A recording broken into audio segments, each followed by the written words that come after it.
Oke teman-teman, kali ini kami akan memberikan tutorial penggunaan aplikasi Etikas atau elektronik bukti kas di lingkungan Balai Dikmen Bantul. Nah, ini adalah gambaran halaman awalnya seperti ini. Di bagian username kita pilih nama sekolah. Misal kita memilih SMA 1 Bantul, maka kita ketik keywordnya aja Bantul. Seperti itu. Untuk contoh kali ini saya akan menggunakan SMA 1 Bantul. Oke. Untuk password semua masih default. Kalau sudah login.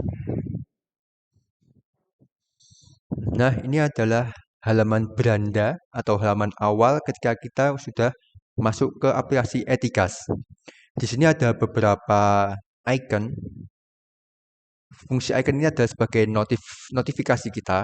Yang hitam ini adalah SPC yang kita buat dan belum diapa-apain, belum direvisi. Itu maka akan tertampil di yang hitam. Kita bisa cek dulu. Nah, ini ada satu yang dibuat dan belum di apa-apain, masih hitam, statusnya belum ada revisi atau lain sebagainya. Ada satu pekerjaan yang belum ditindaklanjuti, maka akan di beranda ini akan ada satu pesan di sini menandakan kalau belum diapa-apain. Kalau sudah di proses verifikasi dan ada revisi, maka di merah ini akan tambah satu, ada pesan satu di icon yang warna merah. Yang icon biru ini adalah SPC yang disetujui, yaitu SPC yang sudah siap, sudah tidak ada revisi lagi, dan dapat dibawa SPC fisik beserta berkas-berkasnya ke Balai Dikmen. Yang hijau ini adalah menandakan SPC yang sudah selesai. Dari awal sampai akhir sudah selesai dan sudah mengupload bukti transfer atau bukti pembayaran. Seperti itu. Nah, di sini juga ada menu-menu di bagian kiri ini. Kita bisa mengganti passwordnya di sini jika berkehendak untuk mengganti password. Terus kita bisa melihat angkas kita, angkas setiap sekolah di menu angkas. Kemudian, langkah pertama untuk membuat SPC adalah sebelum membuat SPC kita ke menu rekanan dulu. Nah, ketika rekanan yang mau kita pilih itu sudah ada di daftar ini, maka kita hanya perlu untuk menghafal ID-nya. Ketika kita mau menggunakan CV Matahari, contohnya, itu di nomor 8, maka di ID rekanan nanti kita tulis nomor 8. Tapi kalau belum ada rekanan yang mau kita pakai, kita bisa menambahkan baru di tombol plus ini. Nah, nama perusahaan kita bikin sesuai nama rekanan yang akan kita pakai. Contoh. Nah, di nama pemilik ini adalah nama yang akan muncul di band dan di berkas-berkas lampiran kelengkapan SPC-nya. Jadi, usahakan untuk tidak salah. Ini akan mempengaruhi di lampiran-lampiran SPC kita. Nama pemilik misal, dan mohon untuk dilengkapi yang sesuai karena ini akan menjadi acuan data kita di SIPD-nya. Nah, nama bank juga seperti itu. Pastikan nama banknya benar sesuai bank tujuan yang akan ditransfer. Ini opsional, bisa diisi atau tidak. Nomor rekening jangan sampai salah. Rekening atas namanya juga jangan sampai salah. Sesuaikan dengan yang ada di buku tabungan rekanan. Di kolom bagian data MBIS ini akan mempengaruhi band dan lampiran pengadaannya. Jika yang di kolom terdaftar MBIS ini kita pilih ya, maka di band itu di bagian tanda tangan itu nanti akan yang muncul adalah PPTK atau Buferi Enita. Jika tidak, berarti ini adalah pengadaan langsung atau tidak melalui MBIS. Maka di dalam band nanti penanda tangannya itu adalah penyedia. Seperti itu. Jika sudah, kita klik create. Oke, sudah ya. Tekanan yang kita buat tadi akan muncul di nomor 19. Maka ketika kita akan menggunakan CV Mandiri Jaya, kita pilih ID rekanan nomor 19. Seperti itu. Kita akan masuk ke pembuatan SPJ non-tunai.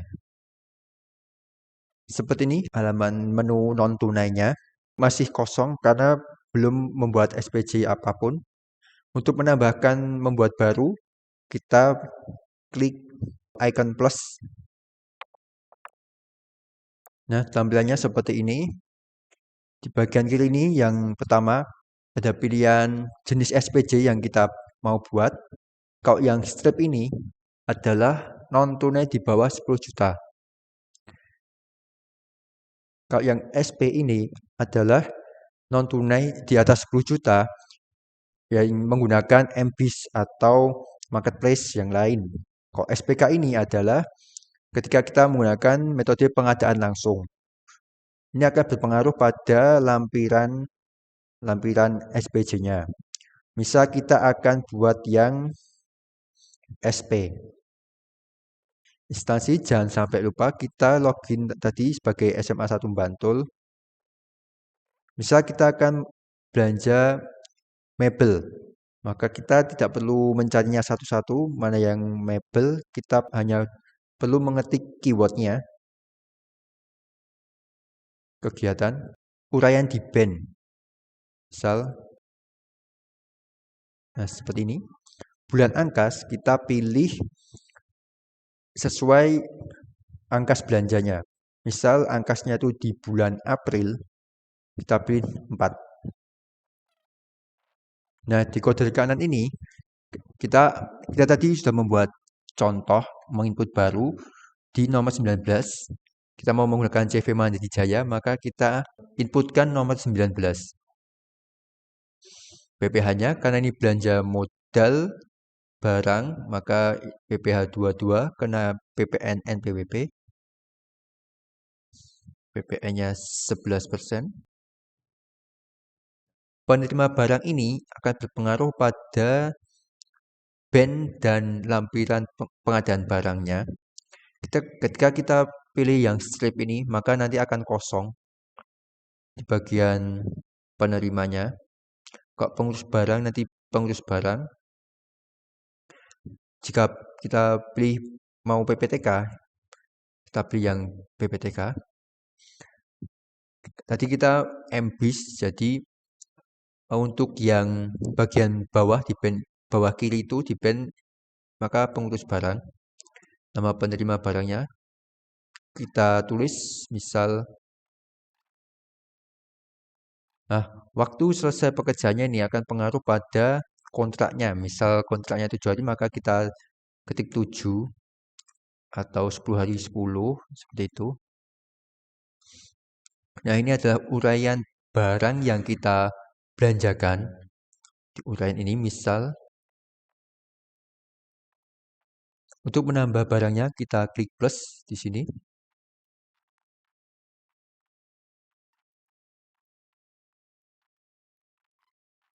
Contoh seperti ini ya. Kita buat 3 item. Kalau sudah kita klik simpan. Nah, ketika sudah ada notif sukses close ini, berarti ini menandakan sudah berhasil. Kita tutup saja halamannya. Akan tampil di halaman non tunai seperti ini. Karena kita tadi menginputkan 3 item, 3 barang, maka di sini akan muncul 3 item juga. Seperti itu. Karena apa? Mungkin kalau nanti ternyata ada typo atau ada salah input nominal atau input jumlahnya itu bisa kita edit di sini satu persatu. Nah, di sini ada tombol tutup buka. Ini untuk menutup halaman SPJ-nya. Tutup. Nah, buka. Ini adalah nama page-nya, nama halamannya ini. Nah, di status ini masih hitam. Berarti ini belum diverifikasi oleh verifikator. Nah, SP untuk menginput nomor SP, nomor BST dan tanggalnya itu, maka kita bisa menginputnya di bagian edit di angka yang paling kecil nomor 1 ini. Editnya untuk menambahkan nomor SP dan sebagainya. Kita harus di nomor 1 ya. Kita klik edit. Nah, nomor SP-nya kita tuliskan di sini.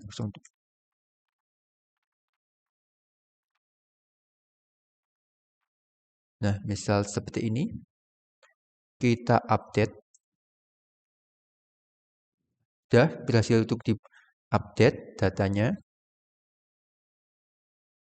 Nah, di sini ada beberapa icon ya, ada beberapa tombol yang bisa kita klik. Ketika kita mau menghapus itemnya, kita bisa klik yang icon sampah merah ini.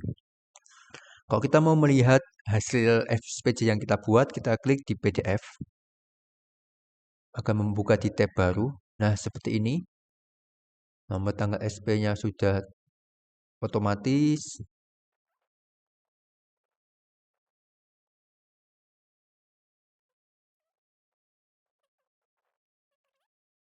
Kita lihat di band-nya dulu. Nah, karena kita tadi di data rekanan kita, MBIS-nya kita pilih ya, maka di sini akan muncul Bu Ferry Enita, nama PPTK-nya. Di sini tadi kita klik pengurus barang yang munculkan pengurus barangnya. Ini ada lembar PBK atau pemindah bukuan. Ini adalah berkas untuk mencairkan dana atau untuk mentransfer uang ke rekanannya. Sudah terpotong sesuai pajaknya. Ketika mungkin di bagian penandatangannya ini itu terpotong atau apa gitu. Untuk merapikan halaman berkasnya ini kita bisa mengaturnya di sini di menu margin ini. Nah, ini untuk menyesuaikan marginnya atau agar halaman lembarnya itu bagus ketika kita mau ngeprint. Seperti itu. Karena tadi sudah bagus, tidak terpotong di halaman penandatangannya, kita abaikan saja. Oke ya. Sekarang kita akan mencoba untuk memverif. Kita masuk ke halaman admin dulu.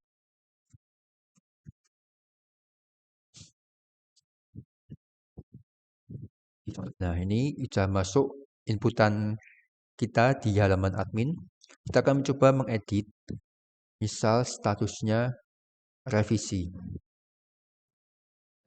Verifikasi ini hanya meliputi verifikasi yang berkas-berkas yang kita buat di aplikasi Etikas, belum sampai berkas-berkas lampiran yang lainnya. Jadi mungkin dari nomor atau format nomor SP, nomor BST mungkin masih ada yang salah input atau format-format yang harusnya MBIS itu PPTK ternyata kok penyedia. Nah, hanya sebatas itu, belum sampai berkas-berkas yang lainnya. Misal SP salah. Update.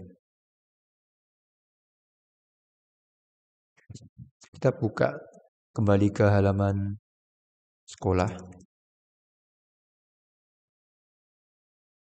Jadi ketika ada revisi maka akan ada notif di sini. Di merah ini akan nambah ada pesan menandakan kalau berkas kita direvisi. Nah, ini statusnya revisi. Coba kalau kita setujui.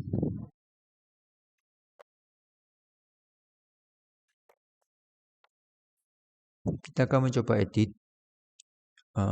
Disetujui.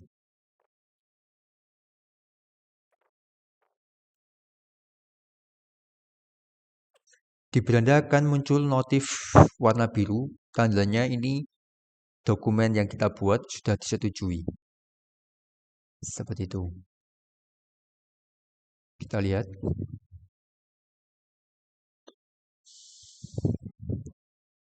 Nah, disetujui. Ketika statusnya sudah disetujui, maka silahkan untuk SPJ beserta file kelengkapannya semua dibawa ke Balai Dikmen untuk penandatanganan PBK dan verifikasi berkas yang lain. Seperti itu. Nah, ingat ya, setelah pemindah bukuannya ditandatangani dan sudah dicairkan dananya atau sudah ditransfer ke penyedia, bukti transfer dan bukti pembayaran pajaknya itu di-scan, dijadikan satu file PDF, dan nanti di-upload di sini sebagai tanda kalau sudah dibayarkan. Untuk menguploadnya, kita bisa klik upload, tapi sebelumnya kita harus mengcopy nomor halamannya. Ini di-copy dulu, Ctrl C atau diklik kanan, di-copy, dan upload. Nah, kita paste di sini nomor halamannya, klik di PDF ini, klik.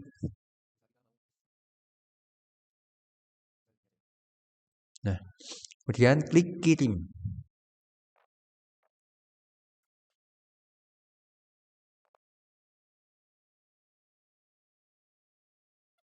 Kalau sudah muncul notif item bla bla bla bin created ini, berarti sudah berhasil terupload. Kita tutup saja. Kita bisa ngeceknya di halaman paling kanan. Kita geser ke kanan. File yang sudah diupload akan muncul di paling kanan.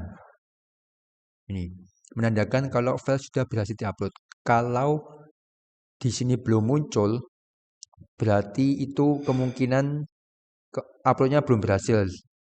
Mungkin belum nulis nomor halamannya, ini belum dikopas, atau filenya itu bermasalah. Seperti itu. Kalau sudah, nanti admin akan mengganti statusnya.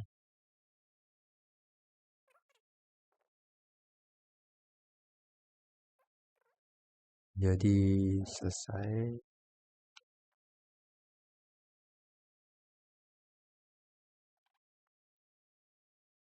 Nah, ada notif di sini kalau menandakan ada satu pekerjaan yang sudah selesai.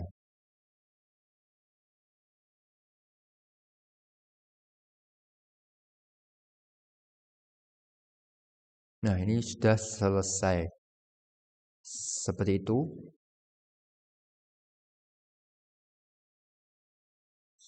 Untuk pembuatan SPJ tunai dan LS secara garis besar sama. Tinggal hanya yang membedakan hanyalah rinciannya saja, nggih. LS itu yang perlu diperhatikan adalah di bagian termin.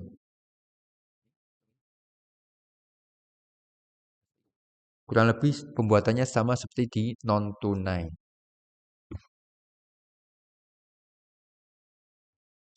Untuk LS keamanan dan kebersihan, cukup untuk menginput saja karena ada pajak yang berbeda inputan pajaknya. Kita tidak bisa menggunakan nominal di BEN, nominal belanja sebagai acuan pemotongan pajak karena ada hal-hal tertentu sehingga menyebabkan potongan pajaknya itu berbeda. Nah, kalau sudah selesai, sudah statusnya sudah diselesaikan, maka akan muncul di menu angkas dan realisasi. Nah, di belanja modal mebel ini akan muncul realisasinya. Di bulan April kita bisa melihat angkasnya sekian, realisasinya yang kita buat tadi sekian. Dan progresnya atau persentase belanjanya.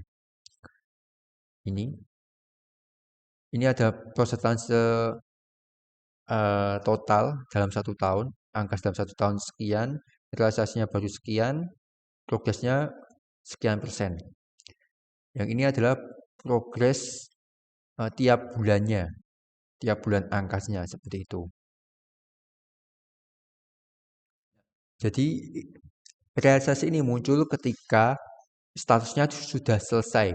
Jika hanya menginput SPJ saja tapi belum mengupload bukti transfer dan statusnya belum selesai, maka belum akan muncul realisasinya di menu ini. Seperti itu. Mungkin sekian dari saya. Bila ada pertanyaan bisa menghubungi kontak person berikut. Terima kasih.